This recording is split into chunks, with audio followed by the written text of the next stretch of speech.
Hare Krishna devotees எல்லாருக்கும் வணக்கங்கள். நம்ம பகவத்கீதை 18 டேஸ் கோர்ஸ்ல லெவல் 1ல இருக்கோம். அதுல இன்னைக்கு நம்ம பார்க்க போறது அத்தியாயம் 15 புருஷோத்தம யோகா. அதுதான் நம்ம பார்க்க போறது. புருஷர்களில் உத்தமன் யாரு? பகவான் கிருஷ்ணர் அப்படின்றதுதான் நம்ம தெரிஞ்சுக்க வேண்டிய விஷயம். கிருஷ்ணரின் யோகம் அதான் பார்க்க போறோம். இது முழுக்க முழுக்க பகவானை பத்தி நம்ம நல்லபடியா புரிஞ்சுக்கிற ஒரு அத்தியாயமா இருக்கும். ரொம்பவே முக்கியமான அத்தியாயம். 12வது அத்தியாயமும் இந்த 15வது அத்தியாயமும் நிறைய நேரம் பாராயணம் பண்ணறதுக்கு விருப்பப்படுவாங்க. எல்லா அத்தியாயமே உயர்ந்ததுதான். எதுவுமே ஒரு தாழ்ந்த ஒரு கருத்து அப்படின்னலாம் கிடையாது. எல்லாமே வந்ததுதான். இருந்தாலும் புருஷோத்தம யோகம் இத நிறைய ஒரு ஏகாதசி அன்னைக்கோ இல்ல வேற ஏதாவது புருஷோத்தம மாதம் அப்படின்னு வரும். அந்த மாதத்திலோ இது தினம்தோறும் பாராயணம் பண்ணதுக்கு ரொம்பவே விருப்பப்படுவாங்க அப்படின்றத நம்ம பார்க்கிறோம்.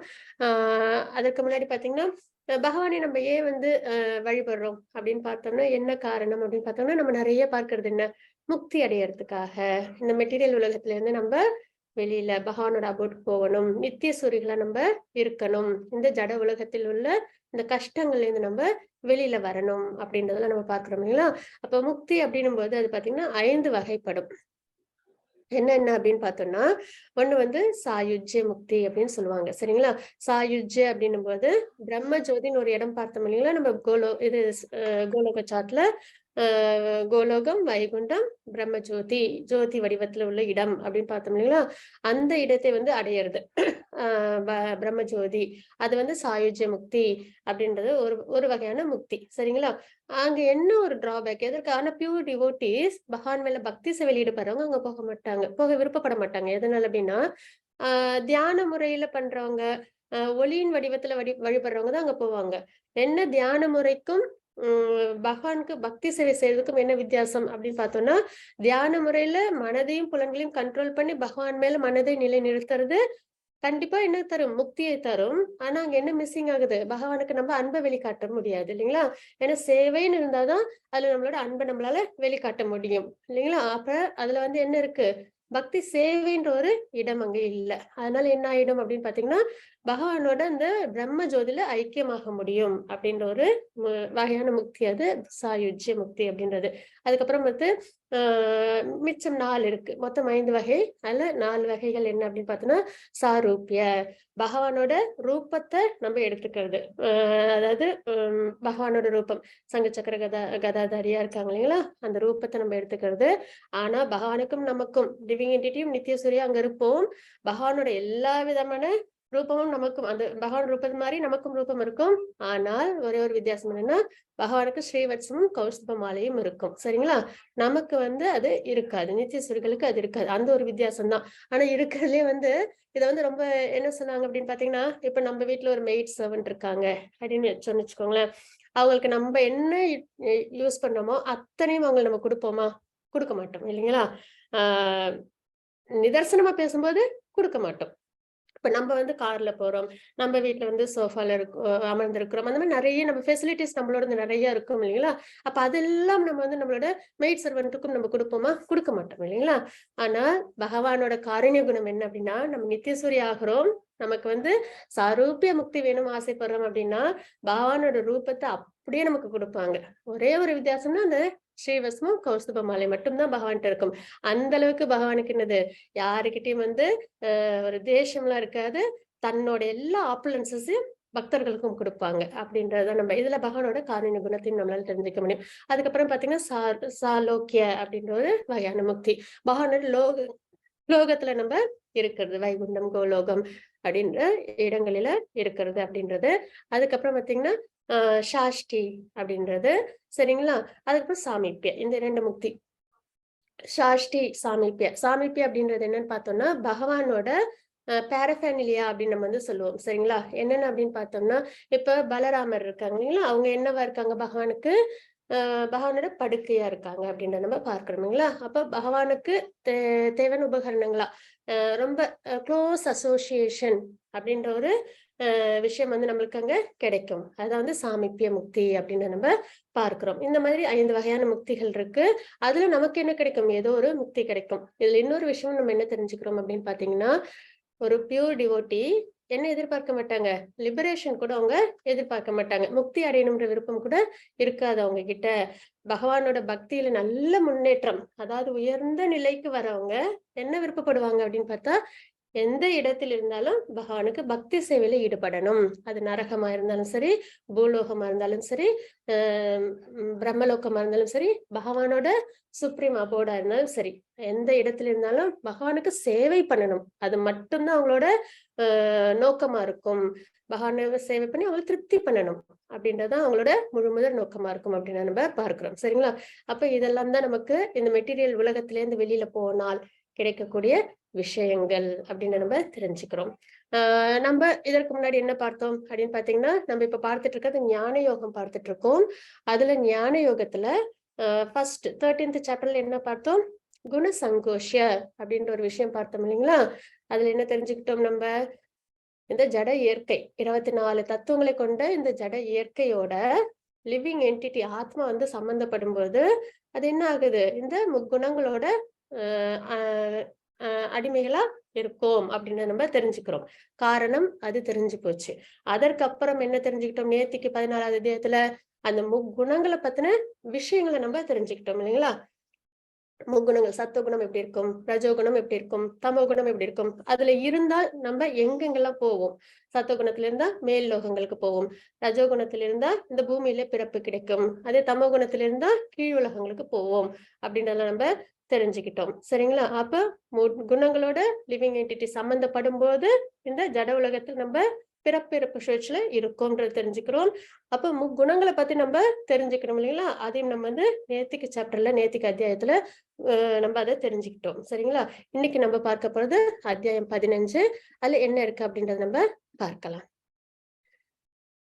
ओम अज्ञानतिमिरान्धस्य ज्ञानाञ्जनशलाकया चक्षुरुन्मीलितं येन तस्मै श्रीगुरुवे नमः।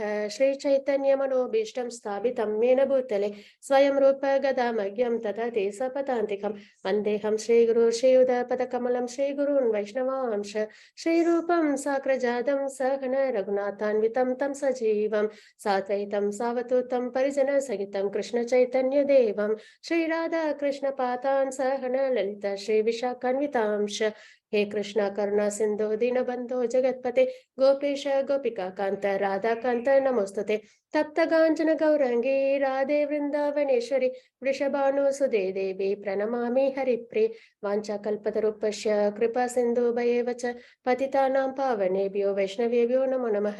नमो विष्णुपादाय कृष्णप्रस्थाय भूतले श्रीमते भक्तिवेदान्त स्वामिनिति नामिने नमस्ते सरस्वती देवे गौरवाणी प्रचारिणे निर्विशेष शून्यवादी पश्चात्तदेशतारिणे जय श्री कृष्ण चैतन्य प्रभु नित्यानंद श्री अद्वैत गदाधर श्रीवासादि गौर भक्त वृंद हरे कृष्णा कृष्ण कृष्ण हरे हरे हरे राम राम राम हरे हरे। ओम नमो भगवते वासुदेवाय ओम नमो भगवते वासुदेवाय ओम नमो भगवते वासुदेवाय। हरे कृष्ण प्रेमा माता जी। हरे कृष्ण माता जी। 15.1 श्लोकम ओके माता जी। श्री भगवान उवाच ऊर्ध्वमूलम् अधशाखम् अश्वत्थं प्राहुरव्ययम् छन्दांसि यस्य पर्णानि यस्तं वेद स वेदवित्। हरे कृष्ण माता जी। புருஷோத்தமரான முழுமுதற் கடவுள் கூறினார், மேல் நோக்கிய வேர்களையும் கீழ் நோக்கிய கிளைகளையும் வேத பதங்களை இலைகளாகவும் கொண்ட ஓர் ஆலமரம் உள்ளது என்று கூறப்படுகின்றது. இம்மரத்தை அறிந்தவன் வேதங்களை அறிந்தவன் அப்படின்றத நம்ம பார்க்கிறோம். சரிங்களா? நம்ம 13th சாப்டர்ல லிவிங் என்டிட்டி இந்த முக்குணங்களோட சம்பந்தப்படும் போது அதுக்கு என்ன ஆகுது? பிறப்பிறப்பு சுழற்சியில இருக்குன்றது பார்த்தோம். முக்குணங்களை பத்தி நேத்திக்கு பார்த்தோம். இன்னைக்கு என்ன பார்க்க போறோம்? பிரச்சனைகள்லாம் தெரிஞ்சிருச்சா? அதுல இருந்து வெளியில வரணும் இல்லைங்களா? அப்போ எப்படி வெளியில வர முடியும் அப்படின்றத நம்ம இனி வர சில ஸ்லோகங்களை நம்ம பார்ப்போம். டிட்டாச்மெண்ட் அப்படின்ற ஒரு விஷயம், இந்த ஜட உலகம் அப்படின்ற ஒரு சம்பந்தத்தில் உள்ள சென்ஸ் கிராட்டிபிகேஷன்ல உள்ள ஆர்வத்தை நம்ம டிட்டாச் பண்ணிக்கணும். அதன் மூலியமா நம்மளால என்ன பண்ண முடியும், வெளியில வர முடியும் அப்படின்றத நம்ம சில ஸ்லோகங்களை நம்ம பார்க்க போறோம். அப்ப இந்த 3 அத்தியாயத்துல நமக்கு இந்த பர்த் டெத் லைஃப் சைக்கிள்ல இருந்து நம்ம எப்படி வெளியில வர்றதுன்றத பகவான் வந்து நமக்கு உபதேசமா கொடுத்திருக்காங்க அப்படின்றதையும் நம்ம தெரிஞ்சுக்கிறோம். இன்னைக்கு நம்ம முதல் ஸ்லோகத்துல என்ன பார்க்கிறோம் அப்படின்னு பாத்தீங்கன்னா, ஒரு ஆலமரம் இருக்கு. சரிங்களா? அந்த ஆலமரம் எப்படி இருக்கு அப்படின்னு பாத்தீங்கன்னா, அதோட வேர்கள் வந்து மேல் நோக்கியும் கிளைகள் வந்து கீழ் நோக்கியும் இருக்கு அப்படின்னு நம்ம பார்க்கிறோம். சரிங்களா? பொதுவா மரத்தோட நிலைப்பாடு எப்படி இருக்கும், வேர்கள் கீழ் நோக்கியும் கிளைகள்லாம் மேல் நோக்கியும் வளரும் இல்லைங்களா? ஆனா இந்த மரம் எப்படி இருக்கு, வேர்கள் மேல் நோக்கியும் கிளைகள் கீழ் நோக்கியும் இருக்கு அப்படின்றத நம்ம பார்க்கிறோம். சரி, அதற்கப்புறம் இன்னொரு விஷயம் என்ன தெரிஞ்சுக்கிறோம், வேத பதங்களை இலைகளாக கொண்ட ஓர் ஆலமரம். அதோட இலைகள்ல என்ன, வேத பதங்கள் அப்படின்னு நம்ம பார்க்கிறோம். சரிங்களா? நம்ம வேதங்கள் 4 இருக்கு இல்லைங்களா? அந்த வேதங்கள்லாம் அந்த மரத்தோட இலைகளா இருக்கு அப்படின்றத நம்ம பார்க்கிறோம். இம்மரத்தை அறிந்தவன் வேதத்தை அறிந்தவன். யார் ஒருத்தவங்க இந்த மரத்தோட தாத்பரியம், ஏன்னா இந்த மரம் எப்படி இருக்கு, இயல்பானதா இல்ல, தலைகீழ இருக்கு இல்லைங்களா? அப்ப ஏன் அப்படி தலைகீழ இருக்கு அப்படின்ற விஷயங்களை நம்ம தெரிஞ்சுக்கும் பட்சத்துல இதோட தாத்பரியத்தை நம்ம நல்லா உள்வாங்கும் பட்சத்துல அது என்ன நம்மளுக்கு கொடுக்கும், நம்மள வேதத்தில் உள்ள விஷயங்கள் என்ன அப்படின்றத நம்மளால தெரிஞ்சுக்க முடியும். இம்மரத்தை அறிந்தவன் வேதங்களை அறிந்தவன் அப்படின்றத நம்ம இங்க பார்க்கிறோம். சரிங்களா? இதுதான் அந்த பிக்சர். ஆக்சுவலா பாத்தீங்கன்னா நம்ம நீர்நிலைகள் பக்கத்துல ஒரு மரம் இருந்தது அப்படின்னா, ஒரிஜினல் மரம் வந்து வேர்கள் கீழேயும் கிளைகள்லாம் மேல் நோக்கியும் இருக்கும். ஆனால் அதோட நிழல அந்த தண்ணீர்ல பார்ப்போம் இல்லைங்களா? அதோட பிம்பம் எப்படி இருக்கும் பார்த்தோம்னா, இந்த மாதிரி வேர்கள் மேல் நோக்கியும் கிளைகள் கீழ் நோக்கியும் நம்மளுக்கு தெரிய வருது இல்லைங்களா? அதே மாதிரி ஸ்பிரிச்சுவல் உலகம் எல்லாமே நித்தியமானது, உண்மையானது, தெய்வீகமானது. அதுதான் அந்த ஆலமரம். ஆனா அதோட நிழலா எது இருக்கு, இந்த ஜட உலகம் இருக்கு அப்படின்றதான் பார்க்கிறோம். ரெண்டுமே பகவானோட எனர்ஜிஸ் தான், பகவானோட சக்தி தான். ஆனா நிஜமான இது வந்து அதாவது ஆலமரம் அது வந்து பகவானோட ஆன்மீக லோகம், நிழலா இருக்கிறது இந்த ஜட உலகம் அப்படின்னு நம்ம பார்க்கிறோம். சரிங்களா? அப்ப இந்த மரத்தை பத்தி அறிந்தவன் வேதங்களை அறிந்தவன் அப்படின்னு நம்ம பார்க்கும்போது, அப்போ இந்த மரத்தை பத்தி நம்ம என்ன தெரிஞ்சுக்கிறோம், அதோட இலைகள் வந்து என்னவா இருக்கு, வேதங்களா இருக்குன்னு பார்த்தோம். சரிங்களா? உபக்கிளைகள் இருக்கும் இல்லைங்களா மரத்துல? அப்ப அந்த உபக்கிளைகள்ல என்ன அப்படின்னு பார்த்தோம்னா, சென்ஸ் ஆப்ஜெக்ட்ஸ். நம்ம ஏதோ ஒரு விஷயத்த பார்த்து ஆசைப்படுறோம் இல்லைங்களா, சென்ஸ் ஆப்ஜெக்ட்ஸ் அப்படின்னு நம்ம வந்து சொல்றோம் இல்லைங்களா, அதுதான் வந்து உபக்கிளைகளா இருக்கு. அதுக்கப்புறம் வந்து அதோட டிப் ஆஃப் த பிரான்சஸோட நுனிகள் இருக்கும் இல்லைங்களா, அதெல்லாம் வந்து சென்சஸ். அந்த நுனிகள் போய் அந்த சென்சஸ் போய் சென்ஸ் ஆப்ஜெக்ட்ஸ் தொடும்போதுதான் என்ன ஆகும், அது தன்னோட சென்சஸ கிராட்டிஃபை பண்ணுது இல்லைங்களா, அந்த சென்ஸ் ஆப்ஜெக்ட்ஸ். இப்ப நம்மளுக்கு ஒரு நல்ல சாப்பாடு சாப்பிடணும், நம்ம சென்ஸ் நாக்கு, அது வந்து அந்த உணவை சுவைக்கும் போது நமக்கு ஒரு சந்தோஷம் கிடைக்கும் இல்லைங்களா, சென்ஸ் என்ஜாய்மெண்ட்ஸ் கிடைக்கும் இல்லைங்களா. அப்ப அந்த ஒரு விஷயம் தான். அதுக்கப்புறம் டிப் ஆஃப் த பிரான்சஸ் வந்து சென்சஸ். அப்ப மரங்கள்ல பழங்கள் இருக்கும் இல்லைங்களா, அந்த பழங்கள்ல என்ன அப்படின்னு பார்த்தோம்னா, அதுல தான் வந்து தர்ம அர்த்த காம மோக்ஷா அப்படின்ற விஷயங்கள். அறம் பொருள் இன்பம் வீடு தமிழ்ல நம்ம சொல்லுவோம் இல்லைங்களா, அந்த விஷயங்கள். அறம் அப்படின்றது தர்மம், நம்மளோட பிரிஸ்கிரைப் டியூட்டி, அதை நம்ம செய்யறோம். தர்மத்தின் வழியில நம்மளோட செயல்களை செய்யறோம் இல்லைங்களா, அதுதான் தர்மா. அர்த்தம் அப்படின்றது நமக்கு அதுக்காக நம்மளுக்கு என்ன கிடைக்கும், பொருள் கிடைக்கும் இல்லைங்களா, அதுதான் அர்த்தம். அந்த அர்த்தத்தை வச்சு நம்ம என்ன பண்ணுவோம், பொருளை வச்சு நம்ம சந்தோஷங்களை அனுபவிப்போம். இன்பம், நம்மளுக்கு பிடிச்ச விஷயங்களை நம்ம செஞ்சுப்போம் இல்லைங்களா, இன்பம். அதுக்கப்புறம் அடுத்த நிலைப்பாட நம்ம என்னத்தை எதிர்பார்ப்போம், மோட்சம் அப்படின்ற ஒரு நிலைப்பாட்டுக்கு நம்ம வர்றதுக்கு விருப்பப்படுவோம் இல்லைங்களா. அப்ப தர்ம அர்த்த காம மோட்சம், அதுதான் அதோட ஃப்ரூட்ஸ் அப்படின்றத நம்ம பார்க்கிறோம். அந்த கனிகளா பார்க்கிறோம். சரிங்களா? இந்த மரம் நல்ல செழிப்பா இருக்கிறதுக்கு என்ன காரணம் அப்படின்னு பார்த்தோம்னா, முக்குணங்கள். அந்த முக்குணங்களோட லிவிங் என்டிட்டி சம்பந்தப்படும் போது என்ன செய்யுது, செயல்கள் நிறைய பண்ணுது இல்லைங்களா. அப்போ என்ன ஆகும், அந்த மரம் நல்ல செழிப்பா இருக்கு அப்படின்னு நம்ம தெரிஞ்சுக்கிறோம். அந்த மரம் செழிப்பா இருக்கிறதுக்கு முக்குணங்கள் அப்படின்னு நம்ம தெரிஞ்சுக்கிறோம். அதுக்கப்புறம் லிவிங் என்டிட்டியோட நேச்சர் என்ன, இப்ப மரத்தை பத்தி நம்ம அதோட ஃப்ரூட்ஸ் எப்படி இருக்கு, இலைகள் எப்படி இருக்கு, உபக்கிளைகள்லாம் எப்படி இருக்குன்றதெல்லாம் நம்ம பார்த்தோம். இலைகள் வந்து வேதங்களா இருக்கு, உபகிளைகள் சென்ஸ் ஆப்ஜெக்ட்ஸா இருக்கு. அப்புறம் பிரான்ச்சஸோட டிப் அது வந்து சென்சஸா இருக்கு அப்படின்னா நம்ம பார்த்தோம். நம்ம லிவிங் என்டிட்டி அதுல இருக்கோம் இல்லைங்களா, அந்த மரத்தில் நம்ம எப்படி இருக்கோம் அப்படின்னு பாத்தீங்கன்னா, ஒரு சென்ஸ் ஆப்ஜெக்ட்ஸ்ல இருந்து இன்னொரு சென்ஸ் ஆப்ஜெக்ட்ஸ்க்கு ஜம்ப் பண்றது. இந்த சந்தோஷம் முடிஞ்சு அடுத்த சந்தோஷம், இந்த சந்தோஷம் முடிஞ்சு அடுத்த சந்தோஷம், இப்படி நம்ம என்ன பண்றோம், ஆரம்ப முடிவு இல்லாத மாதிரி நம்ம நிறைய சந்தோஷங்களை நம்ம மாறி மாறி அனுபவிக்கிறதுல நம்ம காலத்தை நம்ம கடத்திக்கிட்டு இருக்கோம் அப்படின்றத நம்ம தெரிஞ்சுக்கிறோம். அதற்கப்புறம் அதனால என்ன ஆகுது, நமக்கு முதல் எது முடிவு எதுன்னே தெரியாது அந்த மரத்துல. இந்த ஆசைதான் கடைசி, இந்த ஆசைதான் முதல் அப்படின்னு எல்லாம் கிடையாது. அது பாட்டுக்கு ஆசை வந்துகிட்டே இருக்கும் மனசுல. மனம் வந்து ஆசைப்படும் சென்ஸ் ஆப்ஜெக்ட்ஸை பார்த்து, சென்சஸ் வந்து அதை என்ஜாய் பண்ண விருப்பப்படும். அதே மாதிரி நிறைய விஷயங்கள் ஆக்டிவிட்டிஸ் நம்ம முக்குணங்களுக்கு ஏத்த மாதிரி, சத்துவகுணத்துல இருந்தா சத்துவகுணத்துக்கு ஏத்த மாதிரி, ரஜகுணம் தமகுணத்துக்கு ஏத்த மாதிரி நம்ம செய்ய ஆரம்பிச்சிருவோம் இல்லைங்களா. அப்போ அதுக்கு முதல் முடிவு அப்படின்றது இல்லாம இருக்கும். ஆனா நம்மளாம் யாரு, பகவானோட பார்ட் அண்ட் பார்சல் இல்லைங்களா. லிவிங் என்டிட்டி தெய்வீகமான இயற்கையை கொண்டது. அப்போ இந்த அட்டாச்மெண்ட், சென்சஸ் மேல உள்ள அட்டாச்மெண்ட்னால நம்ம என்ன பண்றோம், இந்த ஜட உலகத்துல சிக்கிட்டு இருக்கோம். நம்மளோட உண்மையான நிலைப்பாடுன்றது இந்த ஜட உலகத்தில் இருக்கிறது கிடையாது. ஆன்மீகமானது பகவானோட இருக்கக்கூடிய ஒரு உன்னதமான தாத்பரியத்தை கொண்டது அப்படின்றத நம்ம பார்க்கிறோம். சரிங்களா.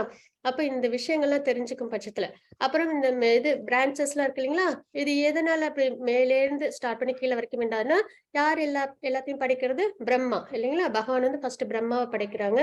பிரம்மா என்ன பண்றாங்க, இந்த ஜட உலகத்தை படைக்கிறாங்க, கிரியேட் பண்றாங்கன்றதை நம்ம பார்க்கிறோம். 14 லோகங்களையும் யாரு கிரியேட் பண்றது, பகவான் இது பிரம்மா பண்றாங்கன்றதை நம்ம பார்க்கிறோம்.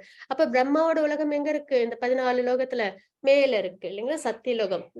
ஹையர் பிளானட்டரி சிஸ்டத்திலேயே மிக உயர்ந்ததுல இருக்கிறது சத்தியலோகம் நம்ம பார்க்கிறோம். அப்ப அங்கேருந்து கிரியேஷன் ஸ்டார்ட் ஆகுறதுனால இந்த மரம் எப்படி இருக்கு, கீழே எல்லாம் வந்து பிரான்சஸ் நல்லா விரிவடைஞ்சிருக்கு. அதுதான் இந்த 14 லோகங்கள் கொண்டதுதான் இந்த மரம் அப்படின்னு நம்ம பார்க்கிறோம். இதுல நிறைய பயஸ் ஆக்டிவிட்டிஸ் பண்றவங்க எல்லாம் சத்துவகுணத்தில் உள்ளவங்க, அவங்க எல்லாம் வேதங்கள் எல்லாம் பாராயணம் பண்ணி லிபரேஷன் ஆகிறதுக்கு முயற்சி பண்ணுவாங்க.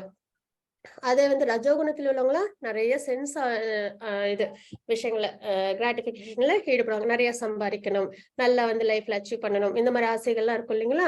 அதெல்லாம் வந்து சென்ஸ் கிராட்டிபிகேஷன்ல வரும். அது ரஜோகுணத்தில் உள்ளவங்க. தமோ குணத்தில் உள்ளவங்க அதர்மம் செய்யற விஷயங்கள ஈடுபடுவாங்க. செய்யக்கூடாது, இது பாபத்துல வந்து சேரும் அப்படின்றது தெரிஞ்சும் அவங்க என்ன பண்ணுவாங்க, அந்த அதர்மங்கள்ல அவங்க தன்னை ஈடுபடுத்திப்பாங்க அப்படின்றத நம்ம பார்க்கிறோம். சரிங்களா. இதுதான் இந்த மரம். இங்க என்ன இருக்கு, டிசையர்னு ஒண்ணு இருக்கு இல்லைங்களா, அதுதான் வந்து இங்க தாத்பரியமே.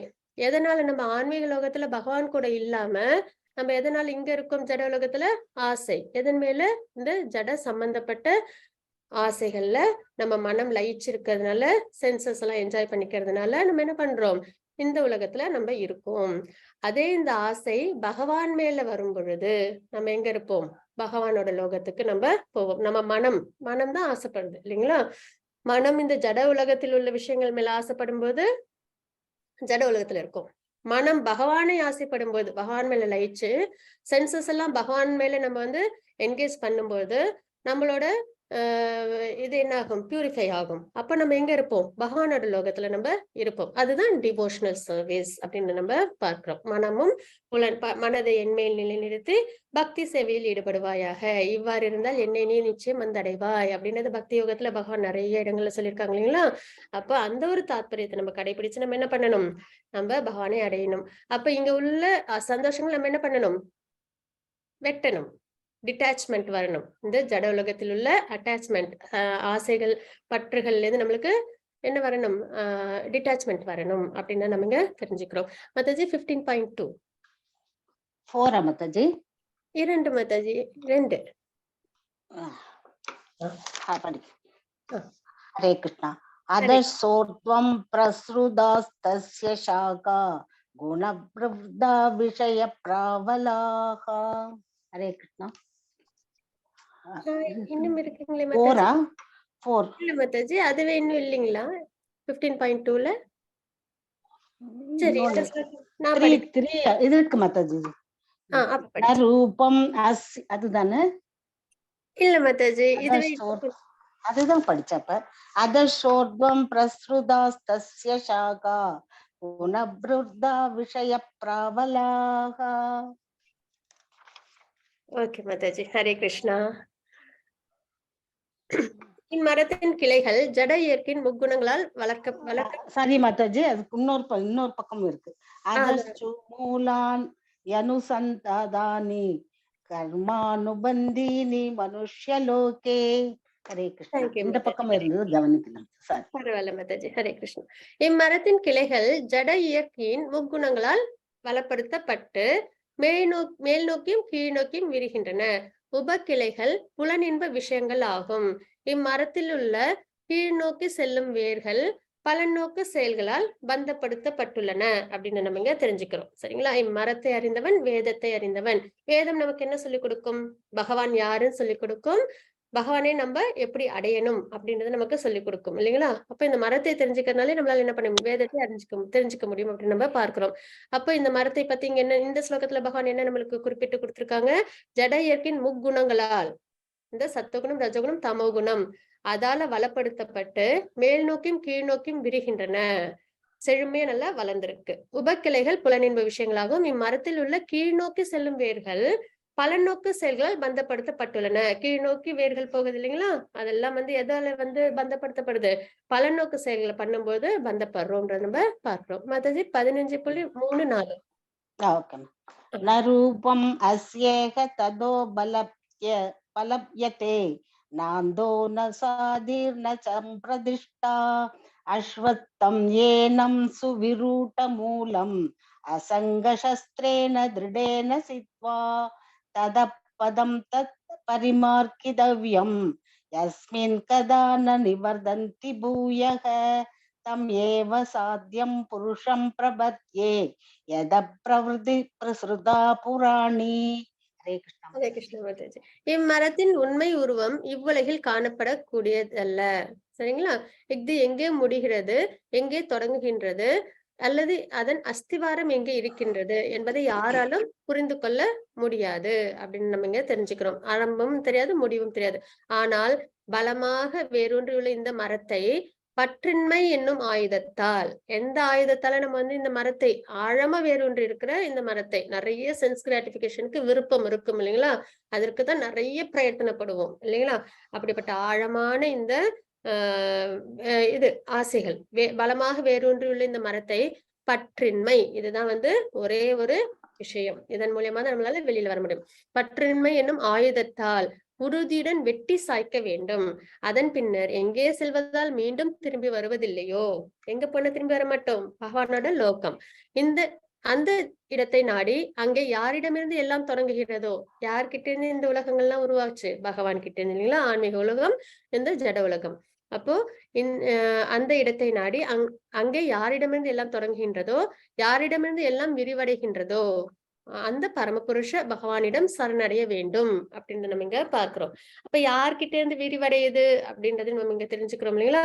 அது என்னன்னு அப்படி நம்ம 8வது அத்தியாயத்துல நம்ம பார்த்தோம் இல்லைங்களா? பகவான் கிருஷ்ணர், பகவான் கிட்ட இருந்து பலராமர், பலராமர்ல இருந்து 4 சதுர்வியூகங்களா வராங்க. அதாவது சங்கர்ஷ்ணர், அனிருத்தர், பிரத்யுமன், வாசுதேவர் அப்படின்னு நம்ம பார்க்கிறோம். அதுக்கப்புறம் மறுபடியும் சங்கர்ஷ்ணர்ல நாராயணர், நாராயணர்ல இருந்து மறுபடியும் வாசுதேவர், சங்கர்ஷ்ணர், அனிருத்தர், பிரத்யும்னன். அதுக்கப்புறம் மறுபடியும் சங்கர்ஷ்ணர்ல இருந்து 3 விஷ்ணுக்கள், ஸ்ரீரோதய கஷாய விஷ்ணு, காரணோதய கஷாய விஷ்ணு, கர்ப்போதய கஷாய விஷ்ணு அப்படின்னு நம்ம பார்க்கிறோம் இல்லைங்களா? அப்ப இந்த விரிவாக்கங்கள்லாம் இருக்கு இல்லைங்களா? யாரிடமிருந்து இதெல்லாம் விரிவாகுது? பகவான் கிட்ட இருந்து. இதற்கு பேரு விஷ்ணு தத்துவா அப்படின்னு நம்ம சொல்லுவோம். சரிங்களா? யாரிடமிருந்து எல்லாம் விரிவடைகின்றதோ விஷ்ணு தத்துவா, அந்த பரமபுருஷ பகவானிடம் சரணடைய வேண்டும். பகவான் கிட்ட நம்ம என்ன பண்ணணும்? சரணம் அடையணும் அப்படின்னு நம்ம பார்க்கிறோம். எப்படி எல்லாம் சரணம் அடையணும்? நம்ம கிட்ட உள்ள அந்த ஃபால்ஸ் ஈகோவை நம்ம விடணும். என்னன்னா, நம்ம தான் இதுக்கெல்லாம் காரணம், நம்ம கண்ட்ரோல் தான் எல்லாம் இருக்கு, நம்ம இந்த ஜட உலகத்தை நம்ம ஆளறோம்னு நினைச்சுக்கிறோம். என்னால இது செய்ய முடியுது, என்னாலதான் இது நடக்குது அப்படின்றத நம்ம நினைக்கிறோம் இல்லைங்களா? அதுதான் ஃபால்ஸ் ஈகோ. நம்ம லார்டா இருக்க விருப்பப்படுறோம், நம்மளே அறியாம. அதுதான் இல்யூஷன் அப்படின்றது. அந்த ஒரு விஷயத்த நம்ம விடும்பொழுது, அப்புறம் நம்ம கிட்ட உள்ள அந்த ப்ரைட்னஸ் இருக்கு இல்லைங்களா? அதெல்லாம் விடும்பொழுது நம்மளால என்ன பண்ண முடியும்? பகவானை நம்ம சரணடைய முடியும். அதே மாதிரி ஃபால்ஸ் அசோசியேஷன் வச்சுக்க கூடாது. அப்புறம் பகவானை பத்தி நம்ம நல்லா புரிஞ்சுக்கணும். இருமைகள்ல இருந்து நம்ம விடுபடணும். இந்த மாதிரிலாம் நம்ம செய்யும்போது நம்ம என்ன பண்ண முடியும்? பகவானை நம்ம சரணடைகிறோம் அப்படின்ற ஒரு தாற்பயத்தை நம்ம இங்க பார்க்கிறோம். மத்தது 15.6. ஹரே கிருஷ்ணா. நதத் பாசயதே சூர்யோ ந சசாங்கோ ந பாவகஹ यत् गत्वा न निवर्धन्ते தத்தாம் பரமம் மம. ஹரே கிருஷ்ணா. ஹரே கிருஷ்ண மாதாஜி. எனது அந்த பரம வாசஸ்தலம் யாரோட இடம்? பகவானோட லோகம். சரிங்களா? எனது அந்த பரம வாசஸ்தலம் சூரியனாலோ சந்திரனாலோ நெருப்பினாலோ மின்சாரத்தினாலோ ஒளியூட்டப்படுவது இல்லை. அதனை அடைபவர்கள் ஒருபோதும் இந்த ஜட உலகத்திற்கு திரும்பி வருவதில்லை அப்படின்னு இந்த ஸ்லோகத்துல பார்க்கிறோம். இதற்கு முன்னாடி நம்ம என்ன பார்த்தோம்? நம்ம இந்த ஜட உலகத்தில் உள்ள விஷயங்களை பார்த்தோம் இல்லைங்களா? ஜட உலகம் எப்படி இருக்கு? இந்த ஆலமரம் தலைகீழ உள்ள ஆலமரம் மாதிரி இருக்கு அப்படின்றத நம்ம பார்க்கிறோம். அப்ப அந்த ஆலமரத்தில் உள்ள நிலைப்பாடுகளையும் நம்ம பார்த்தோம். அதனால நம்மளால வேதத்தை புரிஞ்சுக்க முடியும்ன்றதை பார்த்தோம். பற்றின்மை அப்படின்ற ஒரு ஆயுதத்தின் மூலியமா நம்ம என்ன பண்ண முடியும்? இந்த மரத்தை வெட்டி சாய்க்க முடியும். ஏன்னா இதுலதான் நம்ம என்ன என்ன என்ன அனுபவிக்கிறோம்? கஷ்டங்கள் அனுபவிக்கிறோம் இல்லைங்களா? துக்காலயமா இருக்கு இந்த ஜட உலகம் அப்படின்னு நம்ம பார்க்கிறோம். அப்போ நம்ம பற்றின்மைன்றது மூலியமா நம்ம இதுல டிட்டாச்மெண்ட் ஆயிட்டோம். அதற்கப்புறம் நம்ம எங்க போகணும்? பகவான் கிட்ட போகணும். பகவான்கிட்ட நம்ம அட்டாச்மெண்ட் இருக்கும்போது பகவானை அடைய முடியும் இல்லைங்களா? அப்பதான் அது முழுமை பெறும். அததான் நம்ம இங்க பார்க்கிறோம். அப்ப பகவானோட லோகம் எப்படி இருக்கும் அப்படின்றது இந்த ஸ்லோகத்துல பார்க்கிறோம். எனது அந்த பரம வாசஸ்தலம் சூரியனாலோ சந்திரனாலோ நெருப்பினாலோ மின்சாரத்தினாலோ ஒளியூட்டப்படுவதில்லை. ஏன்னா இந்த உலகத்துல நம்மளுக்கு ஒளி வேணும்னா சூரியன், நெருப்பு, சந்திரன் இதெல்லாம் வேணும் இல்லைங்களா? மின்சாரம். அப்பதான் நமக்கு வெளிச்சம் கிடைக்கும். ஆனா பகவானோட லோகத்துல எப்பயும் நித்தியமான வெளிச்சம் இருக்கும். அது எப்படி வரும்? பகவானோட தேஜஸ்ல இருந்து வர ஒளி அப்படின்னு நம்ம தெரிஞ்சுக்கிறோம். அதனை அடைபவர்கள் ஒருபோதும் இந்த ஜட உலகத்துக்கு திரும்பி வருவதில்லை. அப்படிப்பட்ட உயர்ந்த லோகத்தை அடையிறவங்க என்ன பண்ண மாட்டாங்க? திருப்பி இந்த ஜட உலகத்திற்கு வர மாட்டாங்க அப்படின்னு நம்ம பார்க்கிறோம். மத்தது 15.7. மமைவாம்சோ ஜீவலோகே ஜீவபூத சனாதனக மனஷஷ்டானிந்திரியாணி பிரகிருதிஸ்தானி கர்ஷதி. ஹரே கிருஷ்ணா. இந்த கட்டுண்ட உலகில் இருக்கும் ஜீவாத்மாக்கள் எல்லாரும் எனது நித்தியமான அம்சமாவார்கள் அப்படின்னு நம்ம பார்க்கிறோம். சரிங்களா? கட்டுண்ட வாழ்வின் காரணத்தினால் மனம் உட்பட்ட 6 புலன்களுடன் இவர்கள் மிகவும் கடினமாக சிரமப்படுகின்றனர். நம்ம எல்லாம் யாரு? பகவானோட அம்சம் இல்லைங்களா? சச்சிதானந்தம், பார்ட் அண்ட் பார்சல். பகவானோட பார்ட் அண்ட் பார்சல நம்ம இருக்கோம். தெய்வீகமான தன்மை ஆத்மாவுக்கு. ஆனால் நம்ம என்ன பண்ணிட்டு இருக்கோம்? கட்டுண்ட வாழ்வின் காரணத்தினால் இந்த முக்குணங்கள்ல அடிமைகளா இருக்கிறதுனால நம்மளோட இந்த சென்சஸ நம்மளுக்கு சந்தோஷத்தை கொடுக்கிற விஷயங்களை நம்ம என்கேஜ் பண்றதுனால என்ன பண்றோம்? நம்ம அதுக்கு எதெல்லாம் காரணம்? மனம் உட்பட்ட 6 புலன்கள். மனத்தோடு சேர்ந்து இந்த 5 புலன்களும் சேரும்போது 6 புலன்களா வருது. இவர்கள் மிகவும் கடினமாக சிரமப்படுகின்றனர். இந்த ஜட உலகத்துல நம்ம என்ன பண்றோம்? கடினமா நம்ம சிரமப்பட்டுட்டு இருக்கோம் அப்படின்றத நம்ம இந்த ஸ்லோகத்துல தெரிஞ்சுக்கிறோம். அது 15.8. ஷரீரம் யத்தவாப்னோதி யத்சாப்யுத்க்ராமதீஸ்வரஹ கிரஹீத்வைதானி சம்யாதி வாயுர்கந்தானி வாஷயாத். காற்று நறுமணத்தை தாங்கி செல்வதை போல ஜட உலகில் இருக்கும் உயிர்வாழி ஓர் உடலிலிருந்து மற்றொரு உடலுக்கு வாழ்வின் பல்வேறு உணர்வுகளை சுமந்து செல்கின்றான் அப்படின்றத நம்ம பார்க்கிறோம். சரிங்களா? இவ்வாறு ஒரு வகையான உடலை பெற்று பின்னர் மீண்டும் வேறொரு உடலை ஏற்பதற்காக இதனை கைவிடுகின்றான் அப்படின்னு நம்ம தெரிஞ்சுக்கிறோம். அப்ப நம்மளோட டிரான்ஸ்மைக்ரேஷன் எப்படி இருக்கு? நம்மளோட நிலைப்பாடு எப்படி இருக்கு? இந்த ஜட உலகத்துல காற்று நறுமணத்தை தாங்கி செல்வதை போல ஒரு பூந்தோட்டம் பக்கம் போறோம், ரோஜா பூந்தோட்டம் பக்கம் போறோம் அப்படின்னா அந்த பூந்தோட்டத்தை பாக்குறதுக்கு முன்னாடி நம்மளுக்கு என்ன தெரிஞ்சிடும்? அந்த வாசனை மூலியமா நம்மளால புரிஞ்சுக்க முடியும் இல்லைங்களா? அங்க பூந்தோட்டம் இருக்கு அப்படின்றது. அப்ப காற்று நறுமணத்தை தாங்கி செல்வதை போல ஜட உலகில் இருக்கும் உயிர்வாழிகள் நம்ம என்ன பண்றோம்? ஓர் உடலிலிருந்து மற்றொரு உடலுக்கு வாழ்வின் பல்வேறு உணர்வுகளை அதான் கர்மம், ஆசை, குணம், இந்த மாதிரி உணர்வுகளை சுமந்து செல்கின்றான். இவ்வாறு ஒரு வகையான உடலை பெற்று அதற்கேற்ற ஆசைக்கேற்ற மாதிரி அதே மாதிரி உணர்வுகளுக்கு அதாவது கர்மத்திற்கு ஏற்ற மாதிரி நம்மளோட குணத்திற்கு ஏற்ற மாதிரி நம்மளுக்கு என்ன கிடைக்குது? வேறொரு உடல் கிடைக்குது. சரிங்களா? இதெல்லாம் பகவான் சொன்ன ஸ்லோகங்கள்.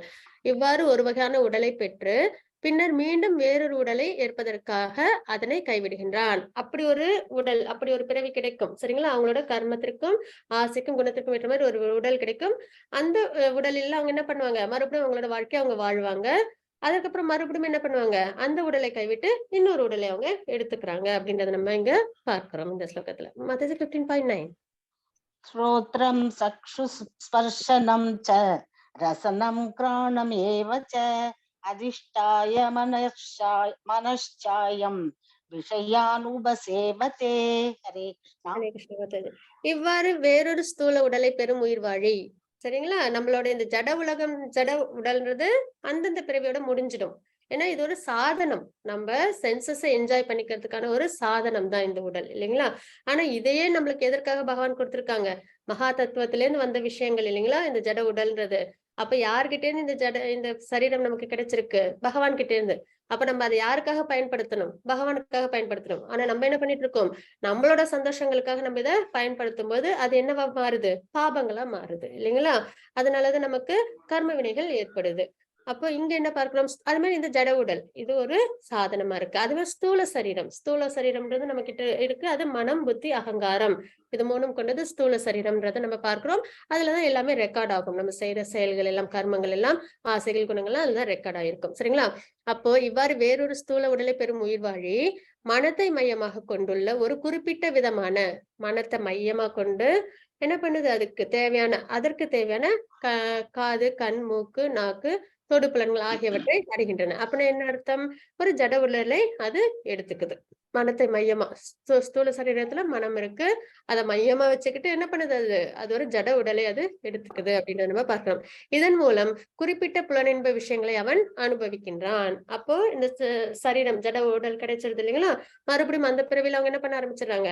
அவங்களுக்கு வேணுங்கிற விஷயங்களை அவங்க அனுபவிக்க ஆரம்பிக்கிறாங்க. நம்ம பார்க்கிறோம். மத்தது 15.10. உத்கிராமந்தம் ஸ்திதம் வாபி புத்யானம் வா குணான்விதம் விமூடானானு பஷ்யந்தி பஷ்யந்தி ஞான சக்ஷுஷக. ஹரே கிருஷ்ணா.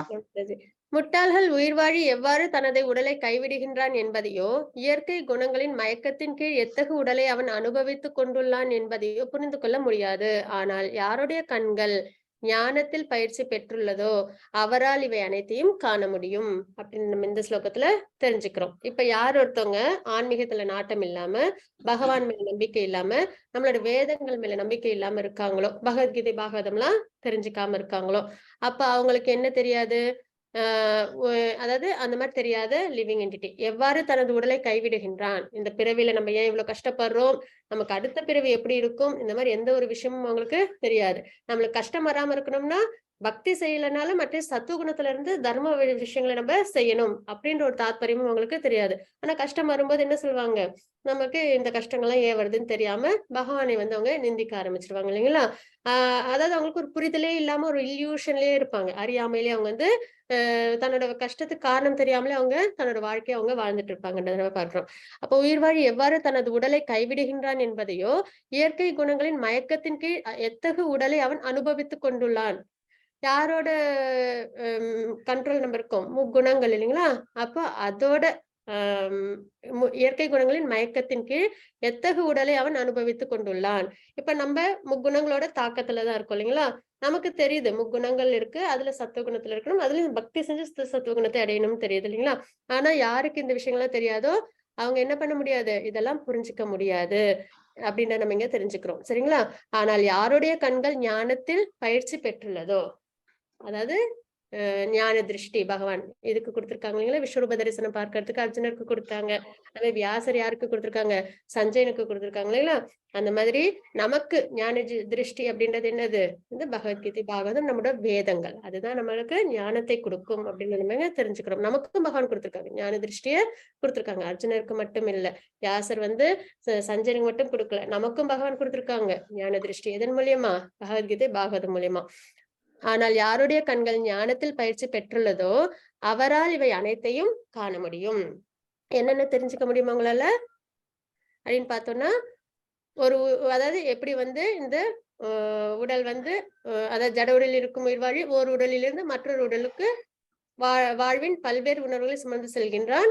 ஒரு வகையான உடலை பெற்று பின்னர் மீண்டும் வேறொரு உடலை ஏற்பதற்காக இதனை கைவிடுகின்றான். இந்த விஷயங்கள்லாம் அவங்களுக்கு தெரியாமல் இருக்கும். ஆனா ஞான திருஷ்டி உள்ளவங்களுக்கு தெரிய வரும். தெரிஞ்சுக்கிறோம். மத்தது 11.11 and 12. Okay. 12. ஹரே கிருஷ்ணா. யதந்தோ யோகினச்சைனம் பஷ்யந்த்யாத்மன்யவஸ்திதம் யதந்தோ பயக்ருத்தாத்மானோ நைனம் பஷ்யந்த்யசேதசஹ. ஹரே கிருஷ்ணா. கிருஷ்ணா. ஹரே கிருஷ்ண மாதாஜி. தன்னுணர்வில் நிலை பெற்று முயற்சி செய்யும் ஆன்மீகவாதிகள் இவற்றையெல்லாம் தெளிவாக காண முடியும். ஆனால் வளர்ச்சி பெறாத மனமுடையவர்களும் தன்னுணர்வில் நிலை பெறாதவர்களும் முயற்சி செய்தாலும் கூட என்ன நடக்கிறது என்பதை காண இயலாது. தனக்கு வர கஷ்டங்களை அவங்களுக்கு தடுக்கவே தெரியாது இல்லைங்களா? அதுலயே அவங்க அதுக்கு முயற்சி செஞ்சாலும் அவங்களால என்ன பண்ண முடியாது. அதை அவங்களால தடுக்க முடியாது. ஆனா யாரால தன்னோட கஷ்டங்கள் எல்லாம் தடுக்க முடியும்? இந்த ஜட உலகத்துல இருந்து யாரால வெளியில போக முடியும்? யாருக்கு இந்த ஞான திருஷ்டி இருக்கோ, அதாவது இந்த ஞானம் யாருக்கெல்லாம் தெரிஞ்சிருக்கோ அப்படி அவங்களால மட்டுமே என்ன பண்ண முடியும்? தன்னுணர்வில் நிலை பெற்று இருக்க முடியும் அப்படின்னு தான் நம்ம இங்க பார்க்கிறோம். சரிங்களா? தன்னுணர்வு நிலை பெற்று முயற்சி செய்யும் ஆன்மீகவாதிகள் இவற்றையெல்லாம் தெளிவாக காண முடியும். இந்த தாத்பரியங்கள்லாம் தெளிவா புரிஞ்சுக்க முடியும். ஆனா யாரால புரிஞ்சுக்க முடியாது? யாரெல்லாம் அதாவது ஆனால் வளர்ச்சி பெறாத மனமுடையவர்களும் தன்னுணர்வில் நிலை பெறாதவர்களும் முயற்சி செய்தாலும் கூட என்ன நடக்கிறது என்பதை காண முடியாது அப்படின்னு நம்ம இந்த ஸ்லோகத்துல பார்க்கிறோம். மாதாஜி 15.12. यत्तादित्य कदम तेजो जगत्पासयते किलं यच्चन्द्रमसि यच्चाग्नौ तत्तेजो विद्धि मामहम्. हरे कृष्णा. ஹரே கிருஷ்ண மாதாஜி. உலகம் முழுவதிலும் இருளை விளக்குகின்ற சூரியனின் பிரகாசம் என்னிடமிருந்தே வருகின்றது. மேலும் சந்திரனின் பிரகாசமும் நெருப்பின் பிரகாசமும் கூட என்னிடமிருந்தே வருகின்றது. எந்த ஒரு பொருள்ல ஒளி இருக்கோ அதெல்லாம் யார் மூலியமா கிடைக்குது? அது பகவானோட தேஜஸ் மூலியமா கிடைக்குது அப்படின்றது நம்ம இந்த ஸ்லோகத்துல நம்ம தெரிஞ்சுக்கிறோம். மாதாஜி 15.13. कामाविश्य च भूतानि तारयाम्यहं ओजसा उष्णामि सौषती सर्वा सोमो भूत्वा न रसात्मकः. हरे कृष्णा. நான் ஒவ்வொரு கிரகத்திற்குள்ளும் நுழைகின்றேன். எனது சக்தியால் இவை பாதையில் நிலை பெற்றுள்ளன அப்படின்றத பார்க்கிறோம். பாத்தீங்கன்னா நம்மளை சுத்தி இந்த பூமண்டலத்திலே நம்ம கிரகங்கள் சந்திர மண்டலத்திலே பார்க்கிறோம் இல்லைங்களா? அதெல்லாம் என்ன பண்ணுது? தன்னோட நிலைப்பாட்டுல அது நிலைச்சிருக்கு இல்லைங்களா? அப்ப அதெல்லாம் யார் மூலியமா அந்த மாதிரி நிலைச்சிருக்கு? எந்த ஒரு டீவியேஷனும் இல்லாம எப்படி நிலைச்சிருக்கு அப்படின்னு பார்த்தோம்னா அது பகவானால. சரிங்களா? நான் ஒவ்வொரு கிரகத்திற்குள்ளும் நுழைகின்றேன். ஏன்னா பிராக்மெண்டல் பார்ட்டா பகவான் இந்த ஜட உலகத்துல ஊடுருவிருக்காங்க அப்படின்றதுதான் 10வது ஸ்லோகத்தின் எண்டுல பார்த்தோம். அதுக்கப்புறம் அந்த உருவத்தை பகவான் காமிக்கணும் தான் அர்ஜுனர் விஸ்வரூப தரிசனத்தை கேட்டாங்க அப்படின்னு நம்ம பார்க்கிறோம்ல. அப்போ எனது சக்தியினால் அவை, அதாவது நான் ஒவ்வொரு கிரகத்திற்குள்ளும் நுழைகின்றேன். எனது சக்தியால் அவை பாதையில் நிலை பெற்றுள்ளன அப்படின்னு நம்ம இங்க தெரிஞ்சுக்கிறோம். பகவானோட சக்தியின் மூலியமா நான் சந்திரனாகி எல்லா காய்கறிகளுக்கும் வாழ்வு ரசத்தை வழங்குகின்றேன். நம்ம ஒரு ஃப்ரூட்ஸா இருக்கட்டும், வெஜிடபிள்ஸா இருக்கட்டும், அதை நம்ம சுவைக்கிறோம் இல்லைங்களா? அப்ப அதுல சுவை ஏற்படுது இல்லைங்களா? இப்ப மாம்பழம் எடுத்து நம்ம சாப்பிடுறோம் அப்படின்னா அதுல ஒரு சுவை இருக்கு இல்லைங்களா? அப்ப அந்த சுவை யார் மூலியமா வருது? பகவான் மூலியமா வருது. அதை சுவைக்கும் போது பகவான் நமக்கு கொடுத்தது அப்படின்ற ஒரு எண்ணம் நமக்கு ஏற்பட்டு அவங்களுக்கு அர்ப்பணம் பண்ணிட்டு நம்ம அதை எடுத்துக்கணும் அப்படின்ற ஒரு விஷயம்ல நமக்கு புரிய வரும். மாதாஜி 15.14. அகம் வைஸ்வானரோ பூத்வா பிராணினாம் தேகம் ஆஸ்ரிதः பிராணபான சமாயுக்த பசாம்யன்னம் சதுர்விதம். ஹரே கிருஷ்ணா. ஹரே கிருஷ்ணா. எல்லா உயிர்வாழிகளின் உடலிலும் ஜீரண நெருப்பாக இருக்கும் நான் உட்சுவாச காற்றுடனும் வெளிசுவாச காற்றுடனும் இணைந்து 4 விதமான உணவை செரிக்க செய்கின்றேன் அப்படின்றத நம்ம இங்க பார்க்கிறோம். சரிங்களா? அப்போ நமக்கு இப்ப ஜீரணம் ஆகணும் அப்படின்னா என்ன தேவை? அக்னி தேவை இல்லைங்களா? அப்ப அந்த அக்னியா யார் இருக்காங்க? பகவான் இருக்காங்க அப்படின்னு நம்ம பார்க்கணும். எல்லா உயிர்வாழிகளின் உடலில் ஜீரண நெருப்பாக இருக்கும் நான் உட்சுவாச காற்றுடனும் வெளிசுவாச காற்றுடனும் இணைந்து 4 விதமான உணவை செரிக்க செய்கின்றேன் அப்படின்னு இந்த ஸ்லோகத்துல நம்ம பார்க்கிறோம். மாதாஜி 15.15. சர்வஸ்ய சாகம் ஹிருதி சன்னிவிஷ்டோ மத்த ஸ்மிருதிர் ஞானம் அபோகனம் ச வேதஸ்ச சர்வைர் அகம் ஏவ வேத்யோ வேதாந்த கிருத் வேத வித்யேவ சாகம். ஹரே கிருஷ்ணா. ஹரே கிருஷ்ணா மாதாஜி. 15.15 இதுவும் ரொம்பவே ஒரு முக்கியமான ஸ்லோகமா நம்ம பார்ப்போம். சதுர்ஸ்லோகி முக்கியமான ஸ்லோகம். ஏன்னா பகவத்கீதையோட சாராம்சம் பக்தி தான் சிறந்ததுன்னு நம்மளுக்கு குறிப்பிட்டு காட்டுது இல்லைங்களா? அதே மாதிரி இதுலயும் நமக்கு இந்த ஸ்லோகம் ரொம்பவே முக்கியமானது. என்ன அப்படின்னு நம்ம பார்க்கலாம். நான் எல்லோருடைய இதயத்திலும் வீற்றுள்ளேன். பகவான் எல்லோருடைய இதயத்திலும் எப்படி இருக்காங்க? பரமாத்மாவா இருக்காங்க. என்னிடமிருந்து ஞாபக சக்தி அறிவு மறதி உண்டாகிறது அப்படின்னு நம்ம இங்க தெரிஞ்சுக்கிறோம். அப்போ பகவான் கிட்டதான் எல்லா கண்ட்ரோலும் இருக்கு. நமக்கு என்ன ஒரு நிலைப்பாடு இருந்தாலும் நம்ம திறமை நம்மளோடதுலாம் நம்ம நினைக்கிறோம் இல்லைங்களா? எல்லாமே யார் மூலியமா தான் நமக்கு கிடைக்குது? பகவான் மூலியமா தான் நமக்கு கிடைக்குது. என்னிடமிருந்து ஞாபக சக்தியும் அறிவும் மறதியும் உண்டாகின்றன. எல்லா வேதங்களாலும் அறியப்பட வேண்டியவன் நானே. வேதம் தான் நம்மளோட ஆதாரம் இல்லைங்களா? அப்ப அதன் மூலியமா நம்ம யாரு தெரிஞ்சுக்கிறோம்? பகவானை நம்ம தெரிஞ்சுக்கிறோம். அப்போ எல்லா வேதங்களாலும் அறியப்பட வேண்டியவன் நானே அப்படின்னு இந்த ஸ்லோகம் தெரிஞ்சுக்கிறோம். உண்மையில் வேதாந்தத்தை தொகுத்தவனும் வேதங்களை அறிபவனும் நானே அப்படின்னு நம்ம இங்க பார்க்கிறோம். வேதாந்தத்தை யாரு தொகுத்தாங்க? அதாவது வேதத்தை யாரு தொகுத்தாங்க? வேதாந்தத்தை எல்லாம் யாரு கொடுத்தாங்க அப்படின்னு பார்த்தோம்னா வியாசர் கொடுத்தாங்க இல்லைங்களா? தொகுத்தது யாரு? வியாசர் இல்லைங்களா? பிரம்மாவுக்கு வேதத்தை கொடுத்தாங்க. அப்புறம் வியாசர் என்ன பண்ணாங்க? அதை தொகுத்து கொடுத்தாங்க. 4 பிரிச்சு கொடுத்தாங்கன்றதெல்லாம் நம்ம பார்க்கிறோம். வியாசரும் யாரு அப்படின்னு பார்த்தோம்னா பகவானோட ஒரு அம்சம் அப்படின்னு நம்ம தெரிஞ்சுக்கிறோம். அது என்னன்னா சக்தி ஆவேஷ அவதாரம் அப்படின்னு இருக்கும். தசாவதாரம் மாதிரி சக்தி ஆவேஷ அவதாரங்கள் அப்படின்னு இருக்கு. அது நிறைய இருக்கும். அதுல பாத்தீங்கன்னா ஒரு லிவிங் என்டிட்டியை செலக்ட் பண்ணி அதற்கு என்ன பண்ணுவாங்க? அந்த ஒரு பவரை பகவான் கொடுப்பாங்க. இப்ப நாரதர் அப்படின்னவங்களும் பகவானோட ஒரு அம்சமா நம்ம பார்ப்போம். அப்ப நாரதர் அவங்க ஒரு லிவிங் என்டிட்டி. ஆனா அவங்களுக்கு என்ன பவர் கொடுத்திருக்காங்க? பக்தி அப்படின்ற பவர் கொடுத்திருக்காங்க. அதனாலதான் பக்தியில உயர்ந்தவங்களா நாரதர் இருக்காங்க. அதே மாதிரி 4 குமாரர்கள் அவங்களுக்கு என்ன பவர் கொடுத்தாங்க? நாலேஜ். சரிங்களா? அது மாதிரி வேதவியாசருக்கும் நாலேஜ் அத அந்த பவர் இன்கார்னேட் பண்ணாங்க. பரசுராமர் அவங்களுக்கு என்ன பவர் கொடுத்தாங்க? வீரம் அப்படின்ற பவர் அந்த ஒரு லிவிங் என்டிட்டிக்கு அந்த மாதிரி ஒரு பவரை கொடுக்கும்போது அந்த இன்கார்னேஷன்ல தனக்கு என்ன அதாவது இப்ப அவதாரம் எதற்காக பகவான் எடுக்கிறாங்க நம்ம பார்த்தோம் இல்லைங்களா? அதாவது அதர்மத்தை அழிச்சு டீமன்ஸ் அழிச்சு தர்மத்தை நிலைநிறுத்தி பக்தர்களை பாதுகாக்கிறதுக்காக நம்ம பார்க்கிறோம் இல்லைங்களா? அப்ப இந்த மாதிரி இன்கார்னேஷன்ல என்ன பண்ணுவாங்க? பகவான் ஒரு லிவிங் என்டிட்டிக்கு ஒரு பவரை கொடுத்து அதன் மூலியமா என்ன பண்ணுவாங்க? தனக்கு என்ன நிறைவேற்றணுமோ அந்த விஷயத்த அவங்க நிறைவேற்றிருப்பாங்க அப்படின்னு நம்ம பார்க்கிறோம். அப்ப வியாசர் அவங்களுக்கு நாலேஜ் அப்படின்றத கொடுத்து அவங்க என்ன பண்ணாங்க? வேதத்தை தொகுத்தது. அப்புறம் வேதாந்தம் இதெல்லாம் அவங்க மூலியமா தான் நமக்கு கிடைச்சிருக்கீங்களா? அதாவது புராணங்கள் இதிகாசங்கள் எல்லாமே உபநிஷத்கள் எல்லாமே யார்கிட்ட இருந்து? வியாசர் தான் நமக்கு தொகுத்து கொடுத்தாங்கன்னு நம்ம பார்க்கிறோம். அப்போ உண்மையில் வேதாந்தத்தை தொகுத்தவனும் வேதங்களை அறிபவனும் வேதங்களும் யார்தான் கொடுத்தது? பகவான் தான் இல்லைங்களா? வேதங்களை அறிபவனும் நானே அப்படின்றத நம்ம இந்த ஸ்லோகத்துல தெரிஞ்சுக்கிறோம். மத்தது 15.16 புருஷௌ லோகே க்ஷரக்ஷாக்ஷர ஏவ ச க்ஷர சர்வாணி பூதானி கூடஸ்தோக்ஷர உச்யதே. ஹரே கிருஷ்ணா. தவறக்கூடியவர்கள் தவறாதவர்கள் என 2 விதமான ஜீவன்கள் உள்ளனர் அப்படின்னு நம்ம பார்க்கிறோம். ஜட உடலில் உள்ள ஜீவன்கள் தவறக்கூடியவர்கள் என்றும் ஆன்மீக உலகில் உள்ளவர்கள் தவறாதவர்கள் என்றும் அழைக்கப்படுகின்றனர். தவறக்கூடியவர்கள் நம்ம முக்குணங்களின் தாக்கத்தில் உள்ள ஜீவாத்மாக்கள், இந்த ஜட உலகத்தில் உள்ளவங்க. அது தவறாதவர்கள்ன்றவங்க பக்தியின் மூலியமா பகவானை அடைஞ்சவங்க, பகவான் லோகத்துல இருக்கிறவங்க நித்திய சூரிகள். சரிங்களா? அப்ப தவறக்கூடியவர்கள் தவறாதவர்கள் என 2 விதமான ஜீவன்கள் உள்ளனர்.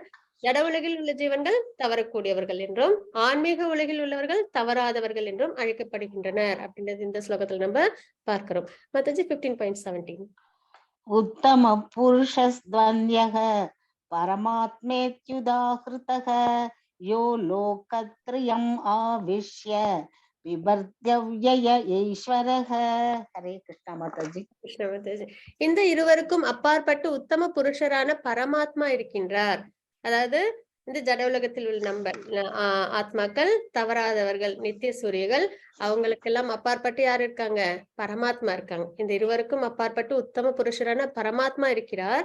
அழிவற்ற இறைவனான அவர் 3 உலகங்களுக்குள்ளும் நுழைந்து அவற்றை காக்கின்றார். இந்த 3 உலகத்திலும் அவங்க நுழைஞ்சு அதான் என்னது பிராக்மெண்டல் பார்ட்டா நம்ம பார்த்தோம் இல்லைங்களா? அந்த மாதிரி பகவான் என்ன பண்றாங்க? இந்த 3 உலகங்களையும் பாதுகாக்கிறாங்கன்றது நம்ம இங்க தெரிஞ்சுக்கிறோம். மத்தது 15.18 யஸ்மார்ஷரம் அதீதோஹம் அக்ஷராத் அபிசோத்தமஹ அதோஸ்மி லோகே வேதே ச பிரதித புருஷோத்தமஹ. ஹரே கிருஷ்ணா.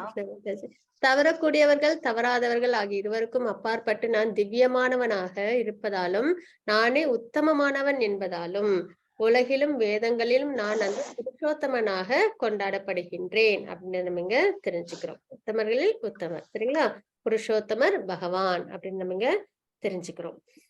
மத்தது 15.19 यो माम एवम् असम्मूढो जानाति पुरुषोत्तमं स सर्वविद् भजति माम सर्वभावेन भारत. हरे कृष्णा. எவன் ஒருவன் என்னை பரமபுருஷ பகவானாக ஐயமின்றி அறிகின்றானோ, நம்பிக்கை அது ரொம்பவே முக்கியம் இல்லைங்களா? நம்ம இவ்வளவு தூரம் பகவத்கீதை தெரிஞ்சுட்டு வரோம். இதுல நம்ம நிறைய விஷயங்களை தெரிஞ்சுக்கிறோம். இந்த ஜட உலகம் எப்படி இருக்கும், ஆன்மீக உலகம் எப்படி இருக்கும், யார்கிட்ட இருந்து எல்லாம் வருது அப்படின்றதெல்லாம் நம்ம தெரிஞ்சுட்டு வரோம் இல்லைங்களா? அப்புறம் 10வது அத்தியாயத்துல அர்ஜுனரும் என்ன சொல்லிடுறாங்க சதுஸ்லோகி கேட்டதுக்கு அப்புறம், பரபிரம்மம் பரந்தாம அப்படின்றத சொல்றாங்க. அதுக்கப்புறம் அதை யாரெல்லாம் நிரூபிச்சிருக்கிறாங்கன்னு சொல்றாங்க, யாரெல்லாம் சொல்லியிருக்காங்க, நாரதர், வியாசர், அசித்தர் இவங்களாமும் சொல்லியிருக்காங்க. இப்ப பகவானாக நீங்களே வந்து அதை வந்து எங்களுக்கு சொல்லியிருக்கீங்க அப்படின்றத சொல்லியிருக்காங்க இல்லைங்களா? இவ்வளவு விஷயங்களும் கேட்டதுக்கு அப்புறமும் நம்மளுக்கு என்ன இருக்கக்கூடாது, ஐயம் அப்படின்றது இருக்கக்கூடாது. சரிங்களா? அப்ப எவன் ஒருவன் என்னை பரமபுருஷ பகவானாக ஐயமின்றி அறிகின்றானோ அவன் எல்லாவற்றையும் அறிந்தவன் ஆவான். அவங்க பகவானதான் நம்ம தெரிஞ்சுக்க வேண்டிய ஒரே ஒரு விஷயம் இல்லைங்களா? எந்த விஷயமா இந்த ஜட உலகத்துல நம்ம தெரிஞ்சுக்க வேண்டியது அப்போ பகவானை தெரிஞ்சுக்கிட்டதுக்கு அப்புறம் அவங்களுக்கு என்ன ஆகுது, எல்லாவற்றையும் தெரிந்தவர்கள் அவங்க இருக்காங்க. எனவே பரதனின் மைந்தனே, அவன் எனது பக்தி தொண்டில் தன்னை முழுமையாக ஈடுபடுத்திக் கொள்கின்றான். இப்ப பகவான் நம்மளுக்கு தெரிஞ்சு போச்சு, நம்ம லிவிங் என்டிட்டி பார்ட் அண்ட் பார்சல்ன்றது நம்மளுக்கு தெரிஞ்சு போச்சு, நம்மளாம் முகுணங்களோட தாக்கத்துல இருக்கோம்ன்றதும் தெரிஞ்சு போச்சு. பக்தி சேவை மூலியமா தான் பகவானை அடைய முடியும்ன்றது நம்ம தெரிஞ்சுக்கிட்டோம். இப்ப எல்லா ப்ராசஸும் நமக்கு தெரியுது இல்லைங்களா?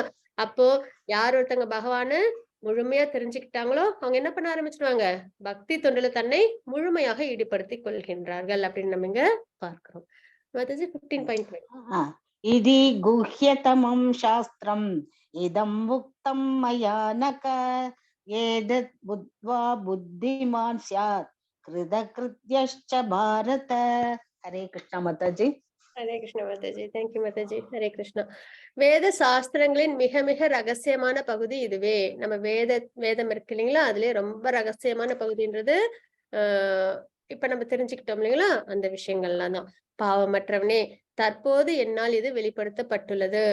அர்ஜுனர் மூலியமா அதை நம்மளும் தெரிஞ்சுக்கிற பாக்கியம் நமக்கும் கிடைச்சிருக்கு இல்லைங்களா? இதனை புரிந்து கொள்பவன் அறிஞன் ஆவான். அவனது முயற்சிகள் பக்குவத்தை அறியும். இதை தெரிஞ்சுக்கிட்டவங்க அறிஞர்கள். அப்போ நம்மளோட செயல்பாடு எப்படி இருக்கும், பக்குவத்தை அடையும். நம்ம பார்ட் அண்ட் பார்சல் தெரிஞ்சுப்போம். நம்மளுக்கு இந்த ஜட உலகத்தில் சம்பந்தம் இல்லை அப்படின்னு நம்ம தெரிஞ்சுக்கிறோம். நம்ம நித்தியமான ஆத்மா பகவானை அடையணும், பகவானுக்கு சேவை செய்யணும் அப்படின்ற விஷயத்தெல்லாம் நம்ம தெரிஞ்சுக்கிறோம் இல்லைங்களா? அப்ப அவனது முயற்சிகள் பக்குவத்தை அறியும் அப்படின்னு நம்ம இந்த ஸ்லோகத்துல நம்ம தெரிஞ்சுக்கிறோம். வாஞ்சா கல்பத்தருபஸ்ய கிருபா சிந்து பயவச்ச பதிதானம் பாவனே வைஷ்ணவ நமः. அனந்த கோடி வைஷ்ணவ கி ஜெய். ஷீல பிரபாத் கி ஜெய். ஹரே கிருஷ்ணா.